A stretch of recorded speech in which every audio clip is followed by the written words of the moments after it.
The day we stumbled upon the abandoned school, the sun hung low in the sky, casting long, eerie shadows that twisted like spectral fingers.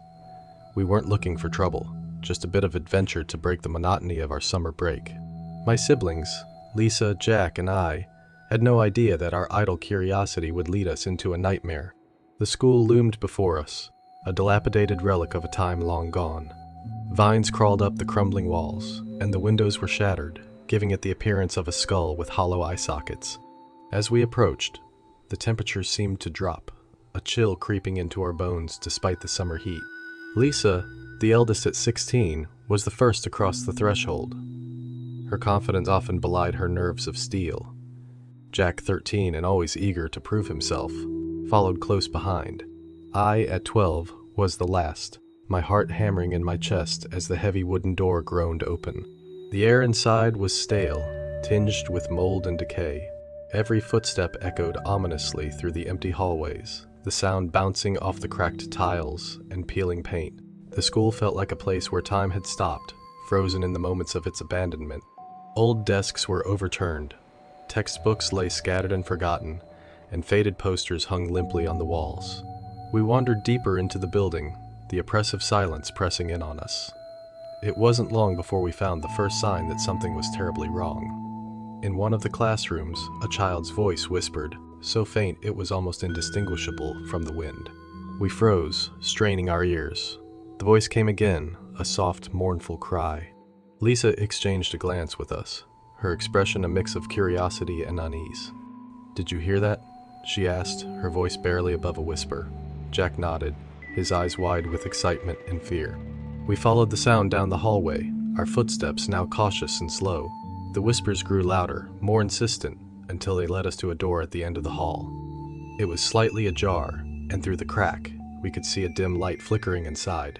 Lisa pushed the door open, and we stepped into what appeared to be the school's music room. Instruments lay scattered about, many broken and covered in dust.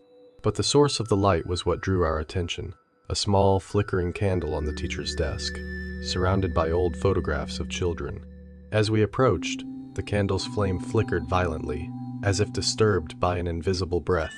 The photographs were faded and yellowed with age, but the faces of the children in them were clear. Their eyes seemed to follow us, filled with a mixture of sadness and anger. Jack reached out to touch one of the photographs, and as soon as his fingers brushed the paper, a cold gust of wind swept through the room, extinguishing the candle. The darkness closed in around us, and we heard the children's whispers again, now closer, almost as if they were right beside us. "Help us," they pleaded. "Find us." We stumbled out of the room, our fear mounting with every step. The whispers continued to follow us, growing louder, more desperate.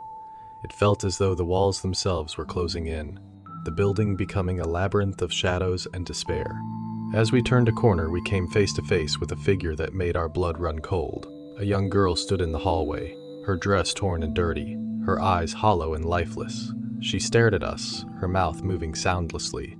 Then, without warning, she vanished, leaving behind an echo of her last words.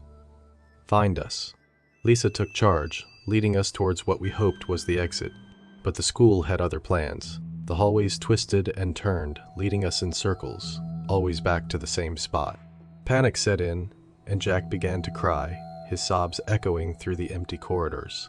It was then that we found the diary. In a small, forgotten office, a leather-bound book lay open on a desk.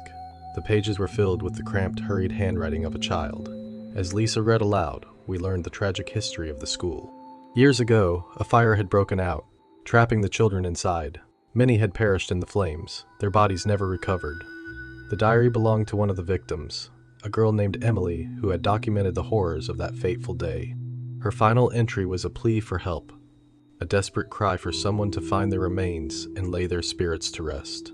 We realized then that the spirits were not malevolent. They were lost, trapped in a cycle of torment and fear. They needed us to find their remains and give them peace. Determined, we began our search in earnest, guided by the whispers of the children. They led us to the basement, a place we had avoided due to the overwhelming sense of dread it exuded. The air grew colder as we descended, the darkness thick and suffocating. In the basement, we found the charred remnants of what had once been a playroom. Toys lay melted and twisted, and the walls were blackened with soot. It was here that we found the remains, hidden beneath a pile of rubble. Small bones, fragile and broken, a heartbreaking reminder of the innocent lives lost. We gathered the remains as gently as we could, our hearts heavy with sorrow. As we carried them outside, the whispers grew softer, more peaceful. We laid the bones to rest in a quiet corner of the schoolyard, marking the spot with a makeshift cross made from branches. The moment we stepped back, the air seemed to lighten, the oppressive weight lifting from our shoulders. The whispers ceased, replaced by a profound silence. We knew then that the spirits had found their peace. But as we turned to leave, I glanced back at the school one last time. In one of the windows, I saw the girl again, her hollow eyes now filled with gratitude. She raised her hand in a silent farewell, and then she was gone. We never spoke of that day again, but the memories lingered, a haunting reminder of the darkness we had encountered. The abandoned school remained, a silent sentinel over the graves of the lost children, their whispers now a part of the wind. And sometimes, on quiet nights, I still hear them. Not the cries of despair, but a soft, gentle lullaby echoing through the darkness, a reminder that they are finally at peace.